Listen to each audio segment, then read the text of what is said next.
Hello everyone, welcome back to our channel. In today's video, I'll show you how you can fix the official WhatsApp required issue.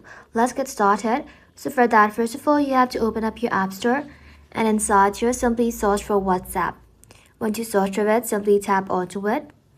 And just like that, if it says update instead of open, tap on update and let your application update to its latest version. Make sure you have installed WhatsApp Messenger by Meta and not any unofficial app with a similar green phone icon.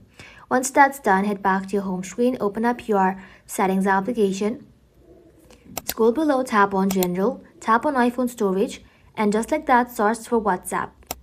Once you search for it, simply tap on upload app, then tap on upload app again.